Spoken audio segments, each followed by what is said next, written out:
Welcome to Manager Tools. This is Sarah. And I'm Mark.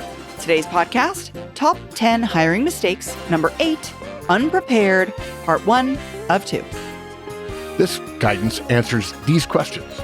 What are the most common mistakes in hiring? By the way, there are a billion of them. What preparation should I do before an interview? And why is being unprepared dangerous for an interview? If you want answers to these questions and more, keep listening. Great leaders never stop sharpening their skills. With the Executive Tools license, you'll get unlimited access to our full library of podcasts, show notes, videos, and tools designed for real-life leadership challenges. Stay ahead at manager-tools.com/licenses. Hey, Mark. Hey, Sarah. All right. Today we are talking about interviewing. Yes. We are continuing. Is that right? Yes. Continuing a series? This is number 8. We started with number 10 and number 9, and we're going to do 8. We're going to go all the way to number 1, top 10 hiring mistakes. Nice. And today we're talking about unpreparedness on both sides, really. And folks, a highly effective interviewer knows that the interview's results are predetermined. I mean, before the interview even begins. And you might be thinking, how is that even possible? I don't understand how you could know. Well, if you have to ask, it's a pretty good sign that you've not been fully prepared for the interviews you've conducted. So, one thing we know for sure is preparation, both for the candidate and for the interviewer, is what interviewing is really all about. And what's funny about this, Sarah, I'm sorry, I got to interrupt here because, of course, I've spent a lot of my life interviewing as a recruiter and as a hirer, as an owner, and so on. And to me, that sentence is one of the most important things we're going to say in this cast. Preparation, both for the candidate and for the interviewer, is what interviewing is all about. But the point is, with that sentence, is that everyone assumes that the candidate prepares because they had to prepare for their interviewers. The analogy to interviewing, being an interviewee versus an interviewer, is like being a passenger in a car. Well, I've been a passenger in a car, so I should have no problem driving the car. And the big problem, one of the top 10 most things, that's why it's number 8, is candidates are prepared, usually, and managers, hirers, interviewers are not. And it's too important to not be prepared. Yeah, you're absolutely right. Everyone assumes that the candidates ought to be at least attempting to be prepared. Why would we then, interviewers, if unprepared, expect a high level of success interviewing when we're unprepared? Yeah, exactly. We're unprepared and we're interviewing someone who is prepared, and yet we're expecting excellent results of this interaction. And there's another piece here that's really important. You cannot be good at hiring if you're not good at preparation for interviewing. Now, what most people do, and this is one of those classic mistakes, is they equate hiring with interviewing. No, that's wrong. Interviewing is a big part of hiring, but it is not all of hiring. And so you have to ask yourself, okay, when I think of hiring, most managers do, when I think about hiring, I think about speed, right? I need a body. But when it comes to preparation, it's just the opposite. You should be slowing down. You should be getting ready. If you can spend a half an hour preparing, you will have saved hours in interviewing. Not only that, you'll increase the chances that you'll feel confident about your decision, yes or no, moving forward or making an offer or whatever. So today we're going to talk about how you prepare. Yeah. So we've got 4 major points. First, we're going to talk about a version of Horstman's 2x2 hiring matrix, which is comparing the prepared candidate to the unprepared interviewer. And then we're going to have 3 key points, Alpha, Bravo, and Charlie. The first preparation is know what you want to hire for behaviorally. Okay? Not just an idea in your head, but behaviorally. Preparation Bravo, know the candidate. You have to understand, you have to look at what the candidate has told you about themselves. And then preparation Charlie, you need to know how you're going to decide. And there's a process for that. Yeah. So we're going to start with the 2x2 hiring matrix, where we can do some comparisons between prepared and or unprepared interviewers and prepared and or unprepared candidates, really. Because if you think about it, using a 2x2 matrix, there are 4 possible scenarios when it comes to the interview itself. If you imagine, on each axis of the 2x2 box is a person. It's either the interviewer or the candidate. And one of those 2 states, prepared or unprepared. That means the scenarios are prepared candidate versus prepared interviewer, prepared candidate versus unprepared interviewer, unprepared candidate versus prepared interviewer, and unprepared interviewer versus unprepared candidate. Yes, which is literally... Yeah, I just shake my head. Chaos. Chaos. Look, we know you guys are smart if you're listening. We don't have to go through all 4 combinations to realize that one of them, from the interviewer's perspective now, we're talking to mostly interviewers here, although I hope interviewees listen to this as well. The tragic combination is an unprepared interviewer interviewing a prepared candidate. That's the tragic one, right? Because the candidate's prepared, but the interviewer is not prepared enough to make a really good distinction and ends up saying no more often than he should. And then there's one of them that's dangerous, and that's an unprepared interviewer with an unprepared candidate.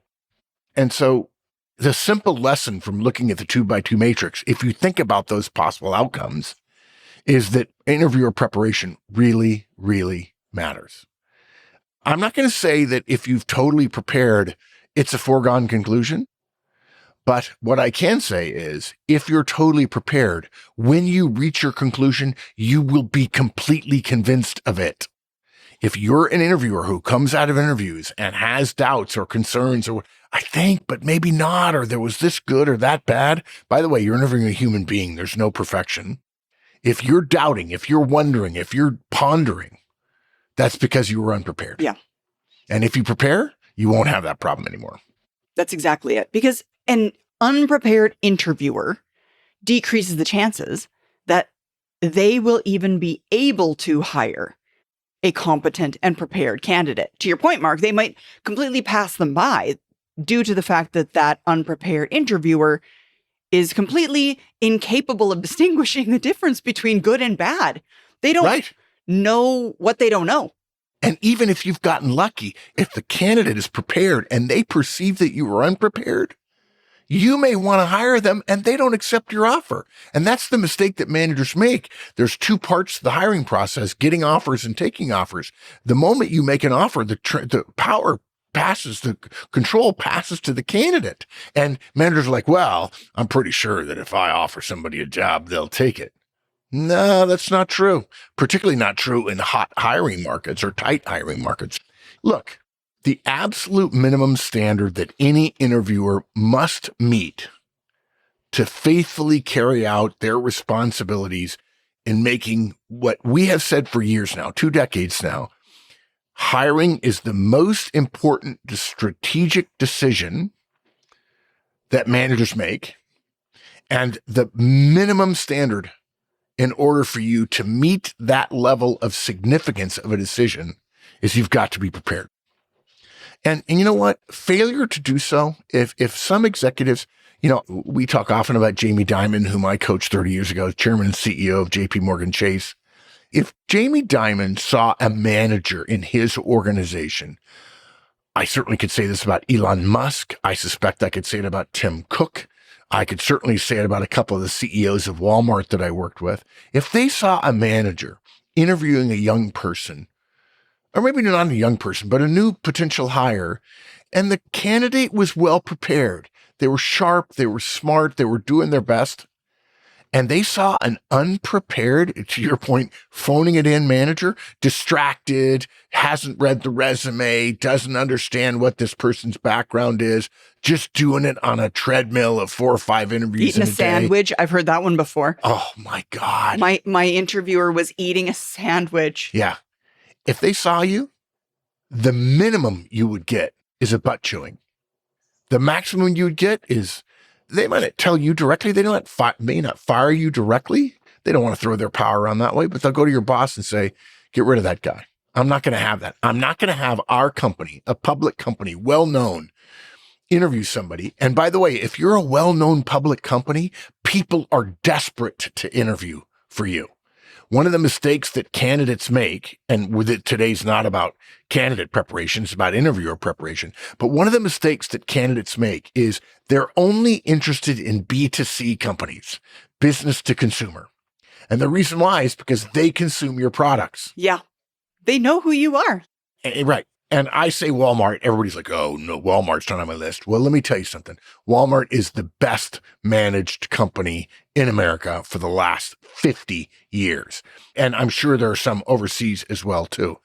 But even so, what do Walmart, Tesla, SpaceX, Apple, Meta, and Google, and Amazon all have in common? You can buy their products.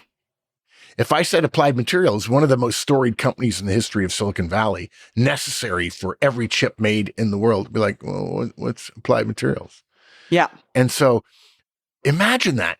This kid, this young person is interviewing, and she is jazzed. She's excited. And then they meet a manager. And by the way, if they're in school, if they're in college or an MBA program, they may not have been exposed to that many managers. And they meet you, and you're eating a sandwich. I'm so glad you used that example, Sarah, because I'm going to ride that horse all the way to the end of this cast. You should.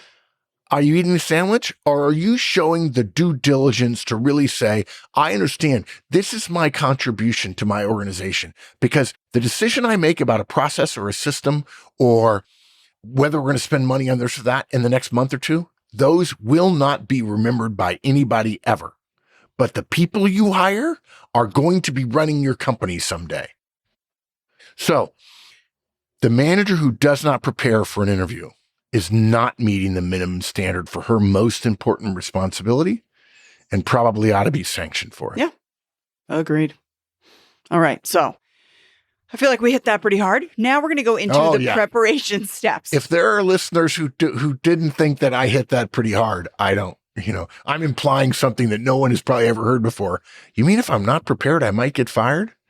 No, I don't think you'll likely get fired. But there are places that if that happened, you would get fired. Yeah. All right. Preparation steps. We're going to start with first. That is know what you want behaviorally. This is the first layer of preparation for an interviewer. It's total clarity on what the role that you're hiring for is and what's expected of it, what you want out of that candidate. Since the ultimate outcome of a successful interview is a hired candidate meeting and ideally exceeding the responsibilities of the role, what that means is we must start with a clear understanding of what the role is and what behaviors we would expect from a person who was doing that role. Yeah. It's funny about this. You just said something that's really profound that I bet 90% of the people listening to this didn't hear. The ultimate outcome of a successful interview is a hired candidate meeting and ideally exceeding the responsibilities of the role. I'd be willing to bet you that 80 to 90% of the managers listening to this right now thought you were going to stop with the line, since the ultimate outcome of a successful interview is a hired candidate. That's what they think. Yeah. People think that the purpose of hiring is to get a hire. That's not the purpose. It's not to fill the role. It's to have the role be filled by somebody who's excellent at it. And too many people think of interviewing as a tactical thing. I just got to fill this position. In fact, I don't have my list in front of me right now, but I think the number one out of the 10, and I'm not going to say that they're guaranteed to be in rank order, but the number one mistake for interviewers is the warm body. Yeah. rule. Oh my gosh. When people say, I just want a warm body, I'm like, yeah, congratulations. Sure. You get to work with a warm body. Yeah. Awful. Yeah. You might have to kick them to make sure they're breathing, but they might be warm breathing? still. I'm doing all your work for you. Are you around? Yeah. Yeah. You don't want a warm body, folks. And it's interesting. I'm not sure we've done a good job with this in our interviewer podcasts and guidance. Of course, we have the Effective Hiring Manager book. And conference. Yeah, and conference. And we also have plenty of podcasts about how to be a good interviewer. But, I don't know that we make enough of the statement. We have said many times that what an effective interviewer does, we said this to candidates 1,000 times, but not to managers, to hiring people, interviewers. What an effective interviewer, not manager, but what an effective interviewer does is try to imagine the candidate doing the job they have open while they're interviewing them. Okay. And for interviewees, what we teach is something called the general store analogy. Make a database, that's overstatement, but make a spreadsheet, if you will, create a record of all the things you've done, and then analyze them for skills and abilities and traits and characteristics, and then apply those to each one of the interviews. I would argue that in the last 50 years, that may be my most important contribution to the concept of interviewing, the idea of candidates doing a general store analogy and figuring out, hey, I've done these 15 things. What skills and abilities and traits and characteristics of those various things teach about me? What is this company hiring me for? And therefore, which of these accomplishments should I be highlighting in my interview to show that my skills and abilities align with what I believe the skills and abilities of the job are? But Sarah, I honestly will tell you, I'm not sure we've ever said, and now I realize we need to build out some of our guidance here to make it more clear. We've never said that on the side of the interviewer. What you're trying to do is imagine the candidate doing the job that you have open.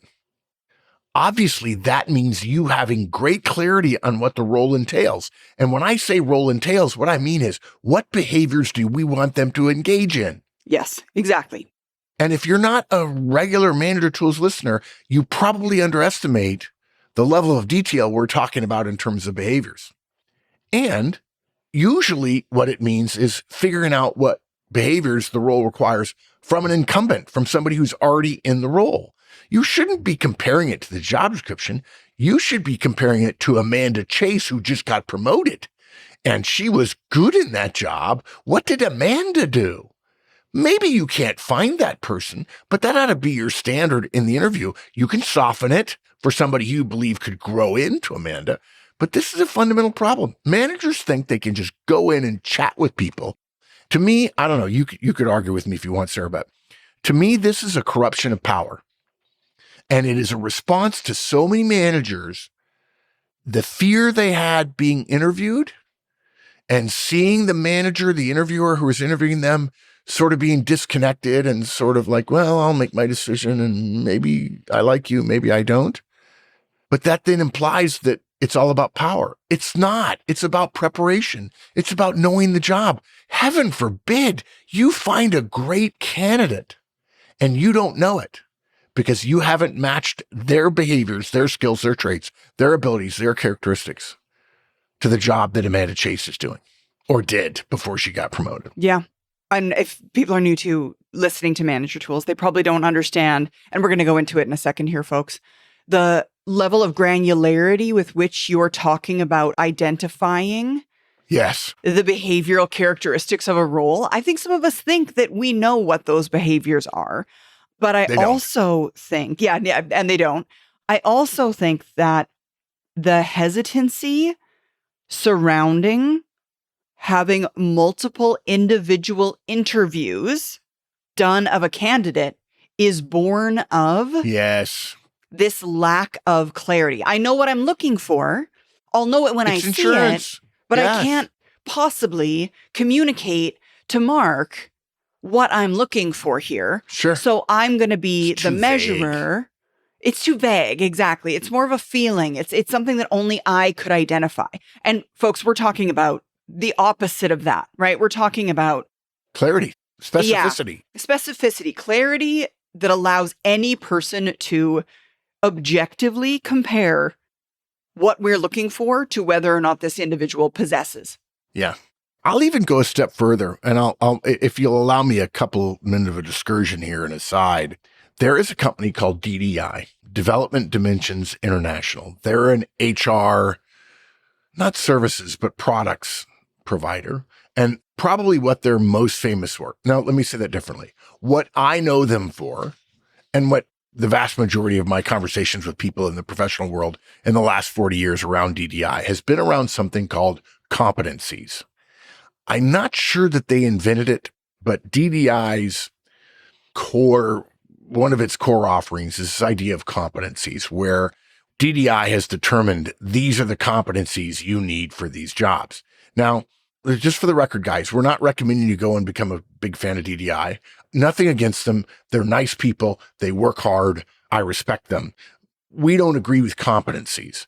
But the point is, DDI has dug into jobs and looked for the behaviors. Now, often when they describe competencies, they're not in behavioral language, and that creates a problem. There's a lot of leeway in the interpretation of what DDI's competencies actually mean. And I will tell you the ultimate downside of competencies. And by the way, if you're a DDI person, if you work for DDI and you're listening to us, we mean what we say. We respect you. We disagree with you. The problem with DDI's competency model is that HR wants to jump onto the bandwagon of competencies and then apply competencies to everything in the organization. And that tends to break down very, very quickly. In fact, DDI is probably the most common thing I see on the shelves of managers that are gathering dust, and thus the term shelfware. Like, I have a deck, I have a book, I have a this, I have a that, and I never look at it. It's in my office. People can see that I'm a competent manager because I have all these leather-bound books in my office. But competencies is an attempt to do that. It's not, in my opinion, a successful attempt, but there are people who believe as we do that just aren't willing to drill down right all the way to behaviors. So, okay, sorry about that discursion there. No, I like that. Are you still struggling to find the right hires? Our Effective Hiring Manager Conference gives you a step-by-step process to writing better job descriptions, screening candidates, and running interviews that actually lead to better on-the-job performance. Make better hiring decisions this year. Sign up at manager-tools.com/training. Okay, so folks, we're going to use a little analogy here to kind of give you a sense of what we're talking about. It's not enough to think, I want someone just like Wendy. That is what we would consider to be a lack of preparation disguised as preparation. Yeah. Instead, the effective interviewer goes further and says, well, if Wendy is my assistant, what did she do to make her exceptional at that role? And what behaviors? Literally the best. Yeah, exactly. And what behaviors then would I look for in a candidate to make me believe that they could approach that same level of competence? Yes. The effective interviewer knows that from an organizational effectiveness perspective, humans, and this is going to sound weird, guys, but this is the science, this is the theory, that humans are only devices that transport behaviors. And behaviors are what create greatness in organizations. In fact, I would argue in the next 100 years, companies will stop saying, as companies become more and more technologically advanced and so on, they will stop saying that humans are our most important asset. They only say that as a marketing term anyway. What they'll realize is their most important asset is behaviors from those humans. And we don't want to hire humans. We want to hire behaviors. Unfortunately, behaviors are not for sale.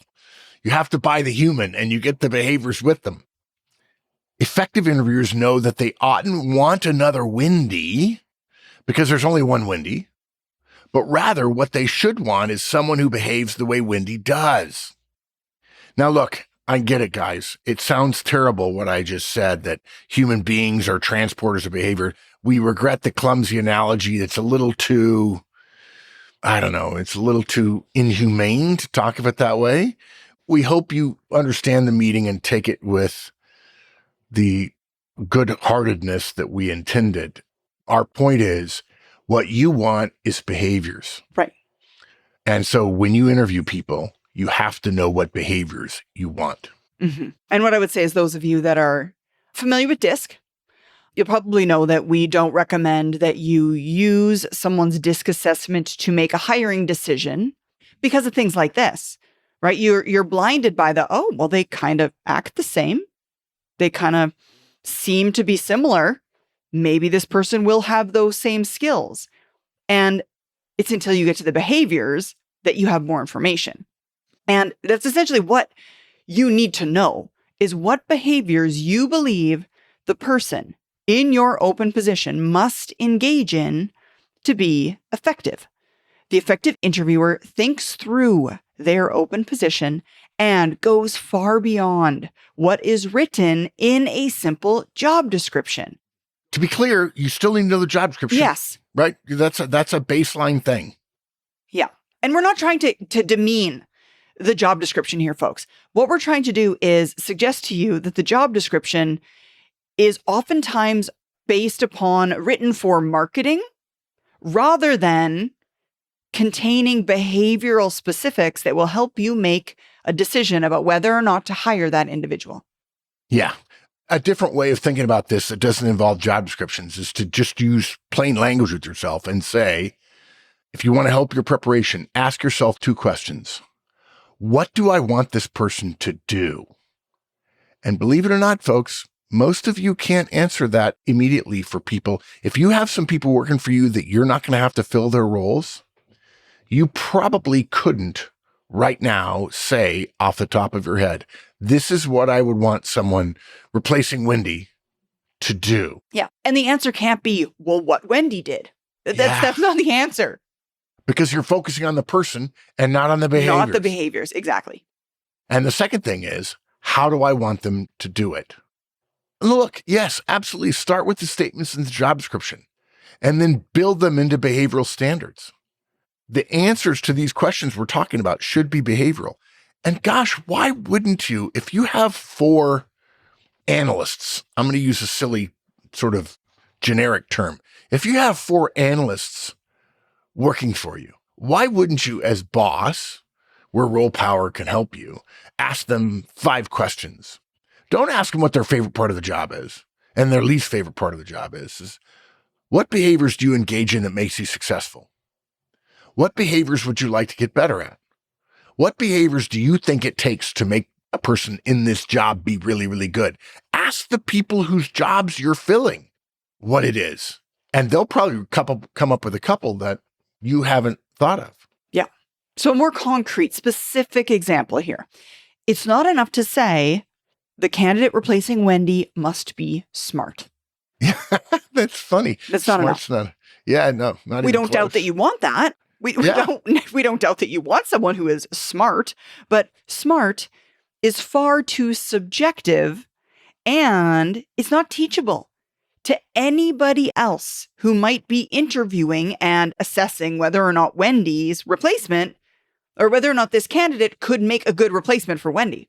Exactly. You can't communicate in a subjective way and expect a good result. Objective result. Yeah. So, okay, but now let's take that and let's tease it out a little bit and give them, this is how I thought of it when I was hiring Wendy. I'd say, okay, what can we do to make smart behavioral to turn it into a criterion that we could use? So we would argue that smart becomes behavioral with examples like this candidate, she or he, can talk specifically, at length, and accurately about the state of current hiring practices at large organizations. For those of you who don't know, Wendy's no longer with the firm. She's decided to move on to something new and better. But after 18 years with us, I hired her first as my assistant, and then she ran our career tools business for, 10, 15 years? Yeah. I think. Yeah. And she's the smartest person I've ever known about careers. So obviously, I don't want Wendy. I want someone who can talk specifically at length and accurately about the state of current hiring practices at large organizations. And even if I think my candidate is smart, if they can't do that, and I need that behavior, all the smarts in the world, even though everybody wants to hire smart people, is not useful. Or here's another example of behavioral. Can state specific examples where he or she was able to persuade someone to change their behavior by sharing specific knowledge of techniques that improve interview outcomes. If you're hiring somebody to do the job that Wendy used to do for us, and they don't have specific examples of teaching people, persuading people, inspiring people to change their preparation or whatever in getting ready for an interview, that person's not going to be successful, even if they are, quote unquote, smart. Now, look, you might be thinking, wait, hold on a second. I couldn't judge that. You're talking about Wendy's role here. I couldn't judge that. Okay, fine. But if Sarah or I were trying to replace the irreplaceable Wendy, and we never will, either one of us could evaluate the candidate's knowledge level and behavioral abilities around these hiring practices. That's part of our job. The fact that you can't, please don't denigrate the example simply because, I couldn't do that. By the same token, neither Sarah nor I, nor Mike, nor Amanda, nor other people in this company could evaluate some of the behaviors that you can, right? Yeah. So it's just an analogy for us. Yeah. The way I kind of think about that whole concept there, Mark, is you ought to be able to communicate with clarity the role in such a way that a complete stranger who has never, ever met Wendy in their life could assess whether or not this candidate could do that job. They don't need to know who Wendy is or what Wendy did, because you're able to communicate with that kind of clarity. Thank you so much, folks. Join us again next week as we continue today's topic. Now help us help others and tell your friends. And of course, follow, rate, and review our podcast. And remember, 5 stars only, please.